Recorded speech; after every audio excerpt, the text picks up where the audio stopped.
Sadhu, sadhu, sadhu. Namo tassa bhagavato arahato samma sambuddhassa. Namo tassa bhagavato arahato samma sambuddhassa. Namo tassa bhagavato arahato samma sambuddhassa. Homage to the Blessed One, the Worthy One, the Supremely Enlightened One. Sadhu, sadhu, sadhu. May my homage to my teacher, Pinnath Lokuswamin Wahanse. Sadhu, sadhu, sadhu. Okay, dear friends, we have been discussing about Sabbhasava Sutta, the all tense. But however, today I'm not going to talk about the rest of the sutta. Instead, I chose a different topic. So yesterday someone, I think a couple of people asked about getting rid of distracting thoughts, like distracting thoughts keep coming to mind during the meditation. What can we do for those things? So because of that, I thought to discuss about Vitakkasaṇṭhāna sutta. So today we can learn a couple of methods that we can apply to abandon negative thoughts that arise in our mind, or some techniques that we can use to stop mind wandering during the meditation, not only during the meditation, other time as well. So we need to understand practicing meditation is not just sitting in one place and focus on either breath or some wholesome thoughts. It's a process. We need to practice other things that helps us to improve our meditation practices. So practicing meditation is not just a standalone thing. It is supported by other wholesome practices.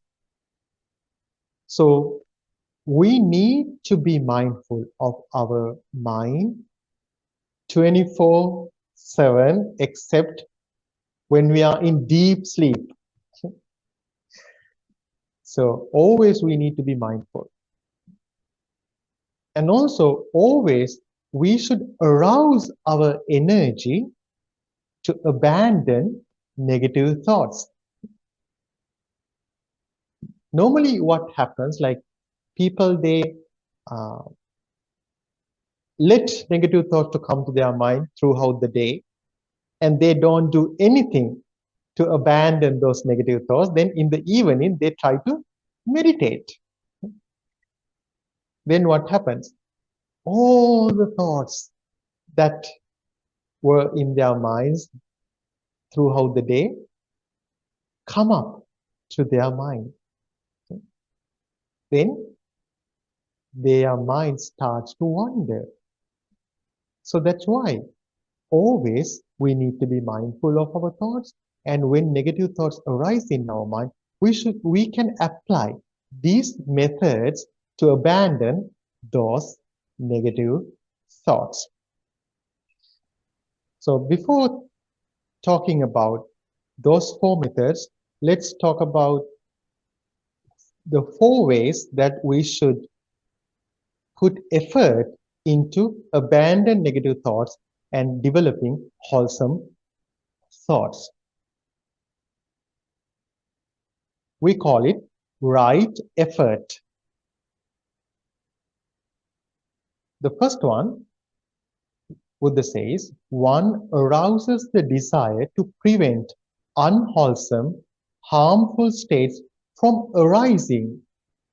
One puts in effort, energizes oneself, focuses the mind and strives. Actually, we talk about those 5 things: arousing desire and making effort and arousing energy and focusing mind and determination yesterday. Okay? So first we need to do that to prevent unwholesome and harmful states from arising. So that is the first thing.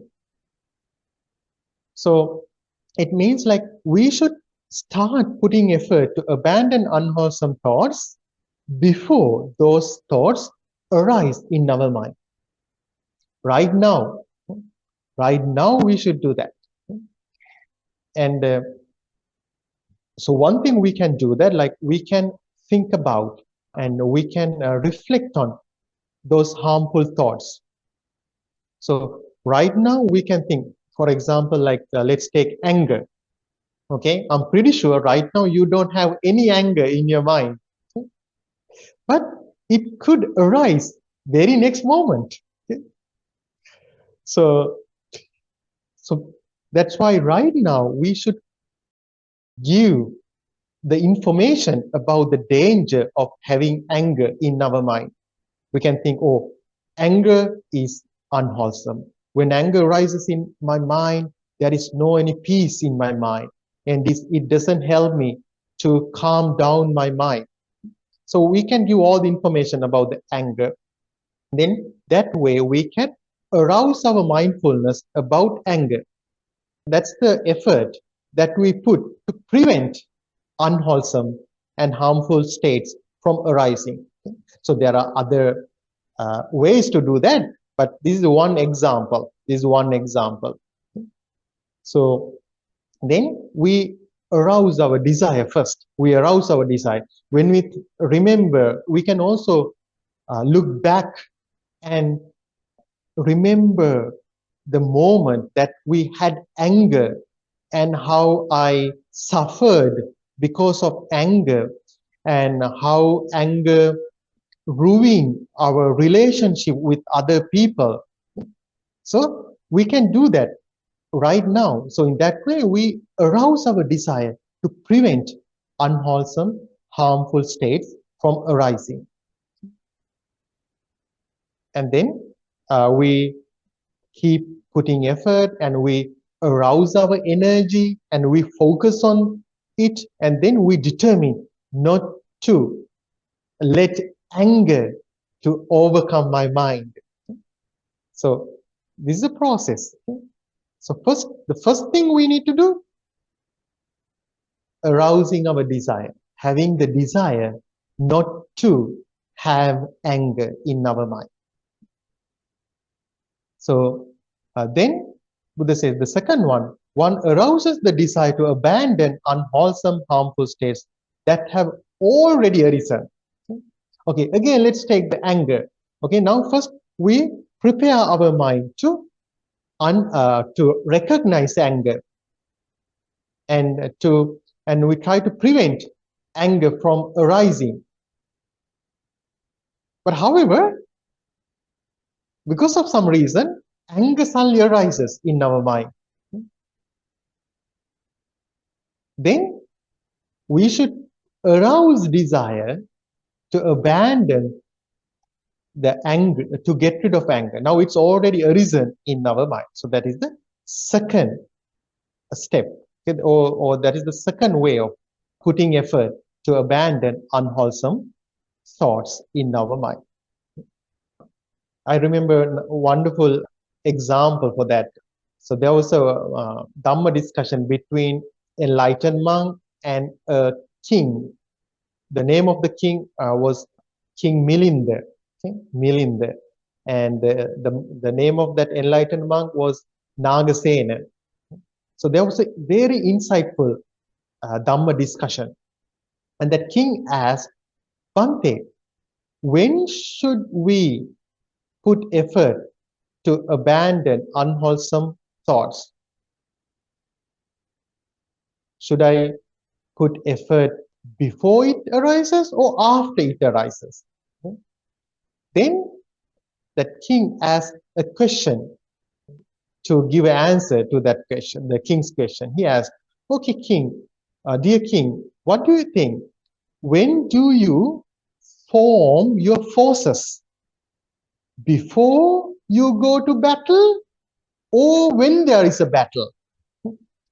So when do you form your forces? When you prepare your forces? Before you are in a battle or when you are in a battle? So when you are in a battle, you don't have time to prepare your forces. You have to prepare and you have to form your forces before you have a battle. Likewise, abandoning defilements in our mind is like a battle. So before it happens, we should put effort. We should prepare our mind, to prevent that battle. And also we should be prepared if it happens to fight against it and defeat our enemy. So our enemies are defilements, negative thoughts that arise in our mind. So the second way is putting effort to abandon unwholesome thoughts that already arisen in our mind. Then Buddha says, one arouses the desire to produce wholesome, beneficial states that have not yet arisen. One puts in effort, energizes oneself, focuses the mind and strives. And the last one arouses the desire to maintain and develop wholesome, beneficial states that have already arisen. One works to protect them, increase them, and bring them to fulfillment through meditation.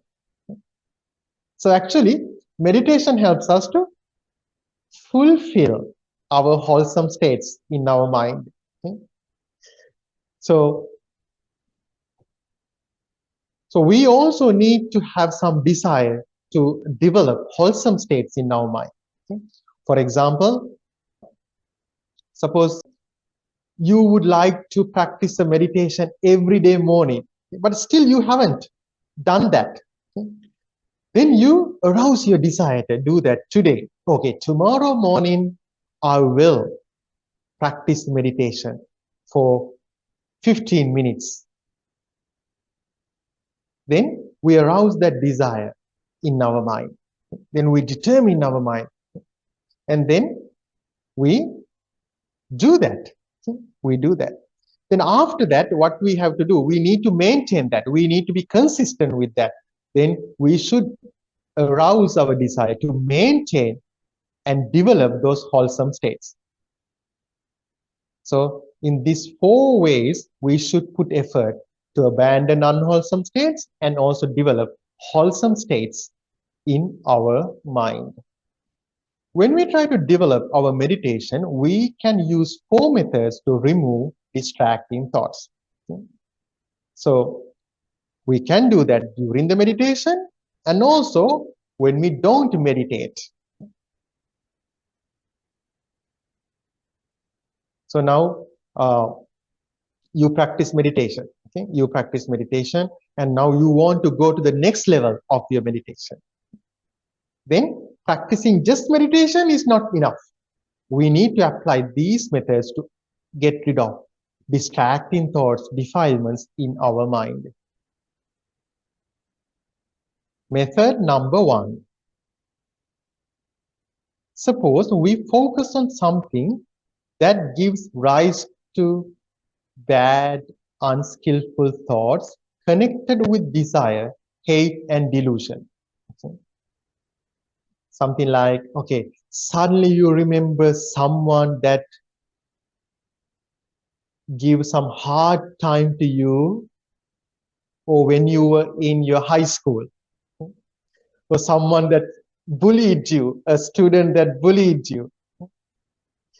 Suddenly you remember. So then as long as you focus on that mental image, so it's a mental image because that your friend is not in front of you, it's just a mental image.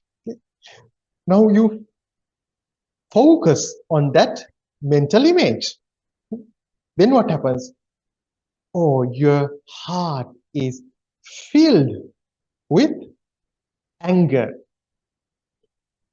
or maybe some sadness, some regret, some sort of negative state. Then what should we do in that moment? In that case, we should turn our attention to more wholesome and skillful thing. We should bring our attention to something more wholesome and skillful. We can think about maybe Buddha. Instead of focusing on that friend, we focus on Supreme Buddha. Oh, Buddha, he wasn't shaken to the ups and downs in the life. Sometimes people blamed him. Sometimes people praised him, but he wasn't shaken at all. So now we pay attention to something that more wholesome and skillful. As we do this, those harmful thoughts fade away and stop. Our mind becomes calm, steady, unified, and deeply settled in samadhi. Samadhi means concentration. Concentration. So, suppose you might think about someone that helped you in the past. So, when you were in school, a teacher or a friend of you who helped you during that time, then you bring your focus to that person. Then you feel gratitude, and you feel that. Then those harmful thoughts fade away from your mind. So that is the first method that we can apply.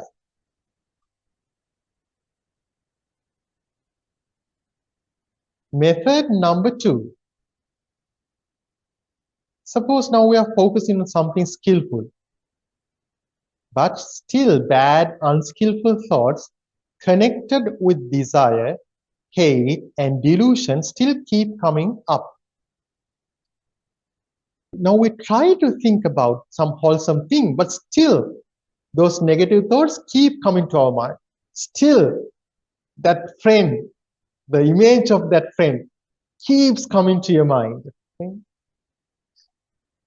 At that moment, Buddha says, then we should reflect on the danger in those thoughts, thinking these thoughts are unskillful, they lead to blame and they cause suffering. Now we think about danger of having those thoughts. We can think, oh, now I have anger in my mind. Oh, now I'm worrying about that moment. But these are negative thoughts. These are defilements. These defilements are not good for me, not good for others. These thoughts do not help me to concentrate my mind. And these thoughts destroy peace in the mind. And these thoughts drain my mental energy. So think about the danger of having those negative thoughts. As we do this, those harmful thoughts fade away and stop. Our mind becomes calm, steady, unified, and deeply settled in samadhi. So, two methods. Sometimes just one method is enough, but sometimes it doesn't work. In those moments, we have to apply the second method. We have to keep putting that effort to abandon those negative thoughts, defilements in our mind. And sometimes even second method doesn't work. Then what should we do? Method number 3.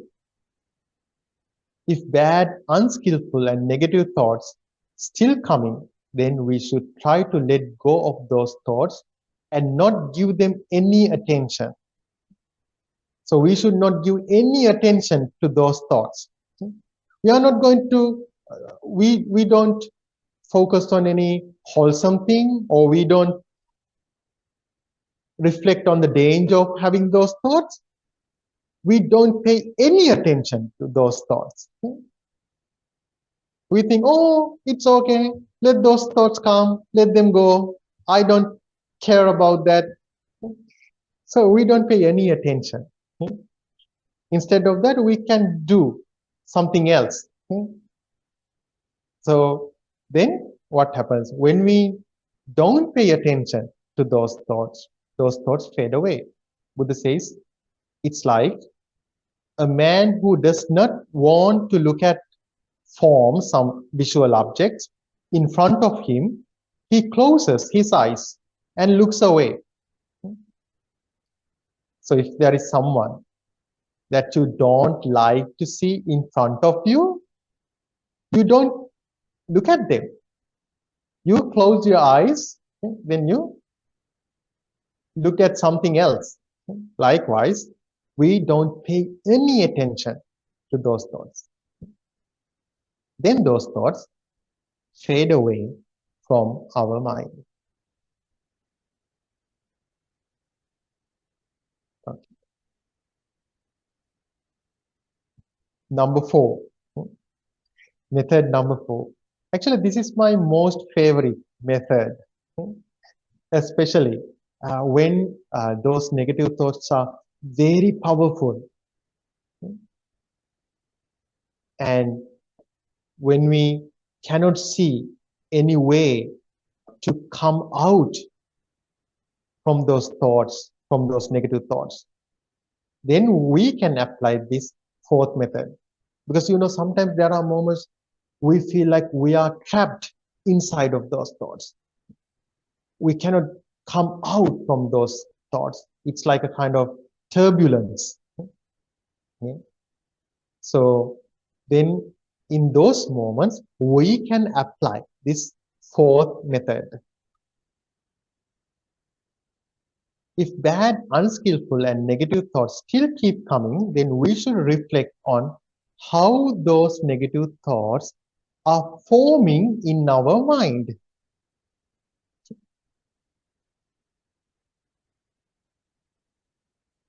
As we do this, those harmful thoughts fade away and stop. Our mind becomes calm, steady, unified, and deeply settled in samadhi.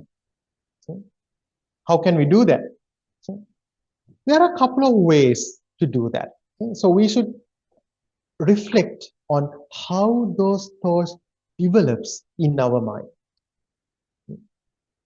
Here is my way that I do, that I apply this method. Okay. So my friend's name is Tom. And now I'm furious with Tom. I don't know why, like now I keep those angry thoughts keep coming to my mind about Tom. I always think about those, how to revenge from Tom. So I'm furious with Tom. Then in that moment, I should try to analyze how it happened, how suddenly I became furious with Tom. So we can go backward of that stream of thoughts. We can go backward. Okay?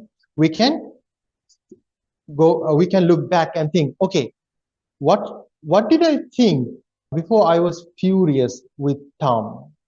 Then we might remember, I was thinking he always tries to act like he's better than everyone. Oh, that's why I became furious. Because before that, I was thinking Tom always tries to act like he's better than everyone. Then we don't stop there. We should go back. We should go backward. Like we should try to understand what I was thinking before that.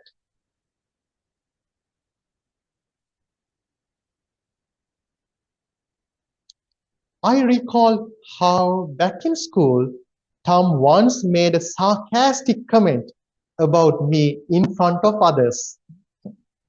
Oh, that's how I started to think Tom tries to act like he's better than everyone. Why?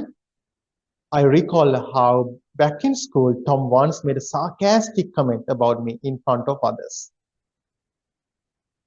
Then we should go backward. Okay? We should keep doing that.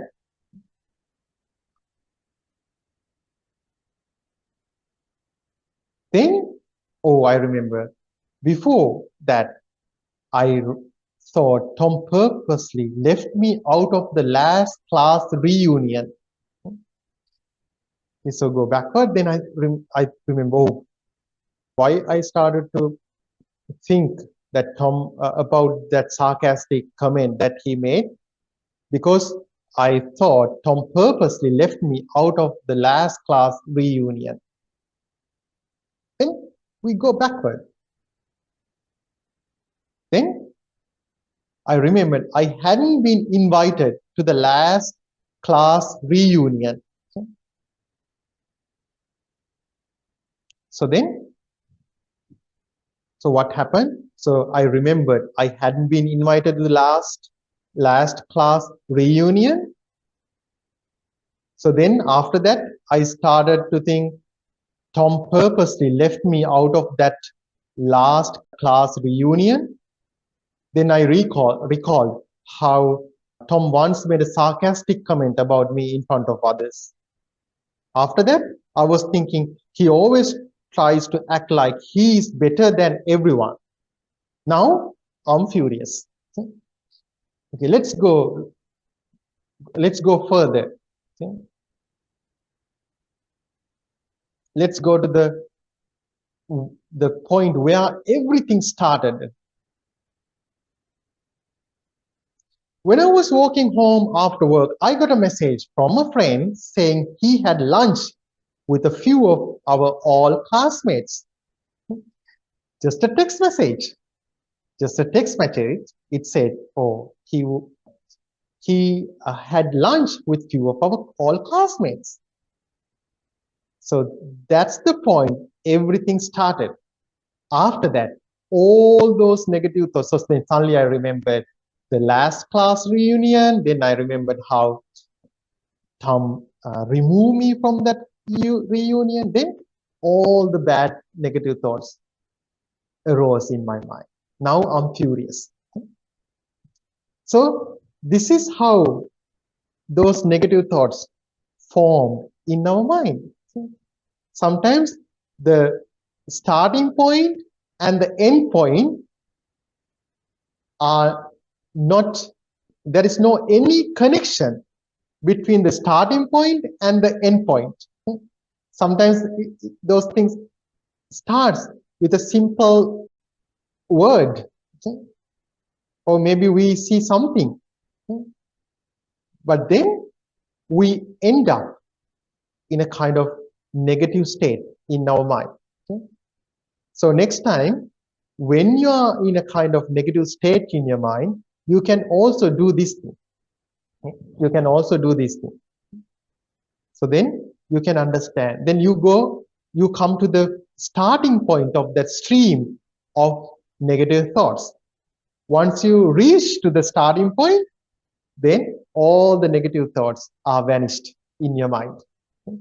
So that's why I really like this method. So this is a very powerful method. So whenever our mind is overcome by anger or jealousy or some remorseful thoughts, we can apply that. So instead of stuck in those thoughts, we can go backward until the moment how everything started. Then we cannot. So by doing that, we can get rid of that negative thoughts. At the same time, we can understand how our mind works. Because sometimes we cry. Sometimes we cry. And we are in a very sad mood. But if we go back, then the starting point is totally different thing. So due to the lack of mindfulness and due to the lack of understanding of the impermanence, these mental stories develops in our mind. Then we are caught up by those mental stories. So that's why this is a great technique that we can apply to abandon those negative states in our mind. Okay, so those are the 4 methods that I wanted to talk about that are helpful for everyone to abandon negative thoughts in your mind. Okay, so would you like to share one of your experiences like that Tom's experience? Bhante, can you please display method number 2 again? Method number 2. Number 2. Yeah, method number 2. Number 2 is reflecting on danger of having negative thoughts. Reflecting on Danger of having negative thoughts. Like you can think about all the drawbacks of those negative thoughts.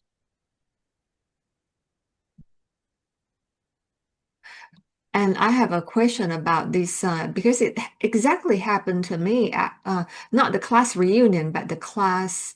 I was wondering about it. So how can we apply? Like I recall back in school, one individual, let's say Tom, okay, he made a sarcastic comment about me. It really happened to me. I think Bante read my mind. And then he purposely left me out of the class prom party. I was the only one in the entire class not invited to the prom party. So I never went to attend my class prom party. So how do I reflect this? So when I was walking home, I got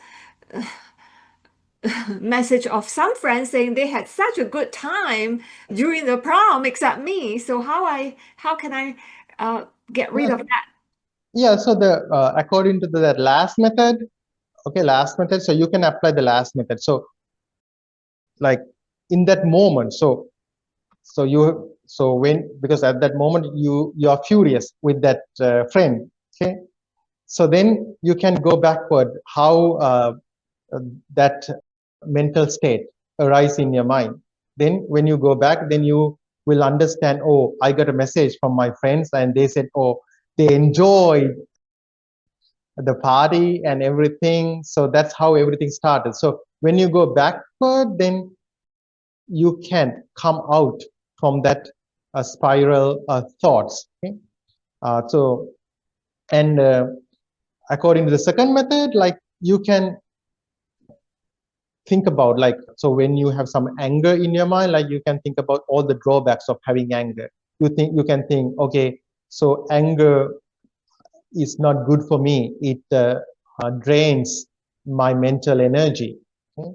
And so if I get angry with my friends, then I'm not a good friend, something like that. So something that helps us to overcome that negative state. Okay? Or according to the first method, like instead of thinking about that person, you can focus on some wholesome thing. Okay, you can think, oh, it's okay. It's okay that I wasn't invited to reunion. Okay? But I'm always invited to my meditation classes, my mindfulness practices classes, or what Buddha said class. I have a lot of good spiritual friends. And so that's what Buddha said. Buddha said the real friends help us to practice the path toward the enlightenment, but those friends don't help me to practice the path toward the enlightenment. But I didn't lose any of my spiritual friends. Okay? So you can focus on something wholesome. You know, one day a monk who is in Sri Lanka sent me some photos of the monastery where I lived in Sri Lanka. It's on the top of a mountain. It's a wonderful area. That is my favorite monastery in Sri Lanka to live. And so I think they have walked on those mountains, and they have taken some photos, and then they sent to me and said like, oh, you missed this, actually something like that. Okay. Then I said, even you have already missed that moment now, because it happened in the past. Even if I was there, it's over. Even for them, it's over. Okay. So that the happiness from that experience lasted only for a couple of moments, couple of minutes. Okay? Then it became a kind of a memory, just a memory.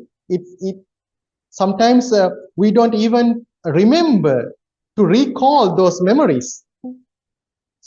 How many memories that we have already forgotten. So you can think, okay, even for them, it's just a memory now. Even if I attended that reunion, now it's already over. It's already finished. So there is no point of attending that program. But I attended the meditation program. Still, I get the benefits of that program because I learned so many things. Still, I have this peace that I gained from that retreat. Okay? So then you can understand what is really important, what has the real value. Okay? Then we don't give any value to those other things. So that is another thing, because sometimes we are sad and we get angry over the things that doesn't have a real value. So if we can understand what are the things that has real value, then we can abandon those sadness and negative thoughts very easily. Okay. Yeah, and suddenly I remembered one sutta. In that sutta, a monk was living in a forest, and one day he heard some music of a festival in the village. So then he was so sad. He thought, oh, I missed that fun things now. Okay. So then, because at that moment he had a kind of lack of mindfulness. Okay. Then there was a tree deity, and then he talked to that monk, and he said, oh, your life is the most important. Many people look at your life and they are sad that they cannot have a life like you have, because monks, they don't have any attachments. Like, even though still they have some attachment, they don't have to feed the kids or take care of wives. Okay, so they are free. So then he helped him to be mindful again. Okay? So that's why. So when we understand the most valuable things that we need in our life, then we can abandon the negative thoughts that we have. or negative thoughts that arises because of other things that are not, that don't have real value in our life. So those parties are like that. So because those are for only one moment. I'm not telling you not to not to attend those things. I mean, we need to understand what really important to us to find our peace and happiness in this life. Okay, so we can end our class for today. So today we collected merit, good karma by discussing those 4 methods of removing distracting thoughts. So by the power of all the good karma we collected with the blessings of Buddha, Dhamma, and Sangha, may you all and your loved ones have a long life, healthy life. May you be able to improve your knowledge about the teachings of the Buddha, and may you attain bliss of happiness. Sadhu, sadhu, sadhu. Now I'm going to chant verses of blessings. Close your eyes and listen to me. Abhivadana silissa niccang vaddapachayini chattaro dhamma vaddanti ayuvanno sukhang balang ayurarogya sampatti sagga sampatti mevache ato nibbana sampatti iminate samijjatu. May you have long life and be free from illness. May you attain bliss of happiness. Sadhu, sadhu, sadhu. Okay, thank you so much for joining today. May you be well and happy.